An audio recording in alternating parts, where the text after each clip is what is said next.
Donna Lucy తీసుకొని వెళ్తున్న కట్టెలలో పాము ఉంది. అకస్మాత్తుగా అది ఆమె భుజముపై కాటు వేసింది. లూసీ కోపంతో ఆ కట్టెలను నేలపైకి విసిరివేసి ఇలా అరిచింది, నా దేవా, ఇంత బాధాకరమైన పరిస్థితి ఏంటి?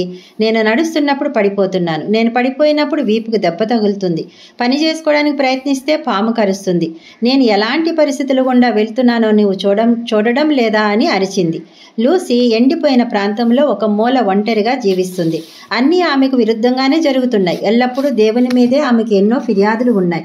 ఒకరోజు ఎవరో ఆ చిన్ని ఇంటి తలుపును తట్టుచున్న శబ్దం వినపడింది. వెళ్ళిపో, నా దగ్గర ఏమీ లేదు అని అరిచింది. కానీ ఆ వ్యక్తి తలుపు మరలా తట్టాడు. ఆమె లేచి తలుపు తీయబోయినప్పుడు పొరపాటున ఆమె కాలి బొటన వేలు తలుపుకు తన్నుకొని బాధతో పెద్దగా అరిచింది. కానీ అమ్మయ్య, అదృష్టం బాగుండి ఇంతకంటే పెద్ద దెబ్బ తగలలేదులే అని అనుకుంది. బయట నిలబడి ఉన్న చిన్న బాలుణ్ణి ముఖాముఖిగా చూసింది. ఆ బిడ్డ మౌనంగా, ప్రశాంతంగా, ప్రత్యేకంగా కనిపించాడు. వెంటనే ఆమె ముఖ కవళికలు మారిపోయాయి. బాబు, నీవెవరివి, ఎక్కడుంటావు అని అడిగింది. ఆ బాలుడు ప్రశాంతంగా ఇలా అన్నాడు, నేను దేవుని ద్వారా పంపబడిన వర్తమానికుణ్ణి. లూసీ గట్టిగా నిట్టూర్చి కన్నీళ్లతో ఇలాగంది, అయితే నీవు వెళ్ళి దేవుణ్ణి అడుగు. ఎంతకాలం నాకు ఈ కష్టాలు? నా వల్ల కాదు, నేను ఇక భరించలేను అని చెప్పింది. బాలుడు ఆ మట్టి రోడ్డులో నడుచుకుంటూ దేవుని వద్దకు వెళ్ళి జరిగినదంతా చెప్పాడు. ప్రభువా, ఆ వృద్ధురాలు తన కష్టాలను బట్టి అలసిపోయింది. తన జీవితంలో కష్టాలు, విచారము తప్ప మరేమీ లేదు. పాపం, ప్రభువా, ఇంకా ఎన్నాళ్ళు ఆమె కష్టాల్లో జీవించాలి అని అడిగాడు. అందుకు ప్రభువు ఇలా చెప్పాడు, ఆమె జీవితంలోని ఆఖరి రోజు వరకు అని వ్రాయబడి ఉంది అన్నాడు.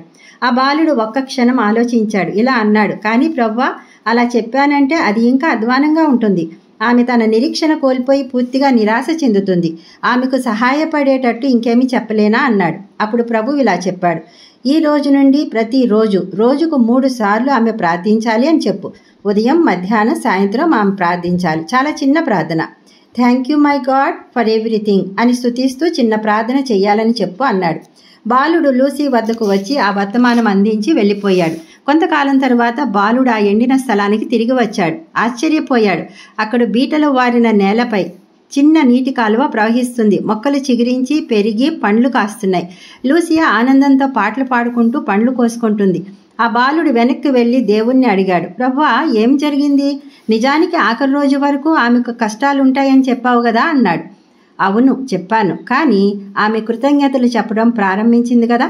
ఆమె పడిపోయినప్పుడు thank you my God for everything అంది. నొప్పి వచ్చినప్పుడు మరలా thank you my God for everything అని చెప్పింది.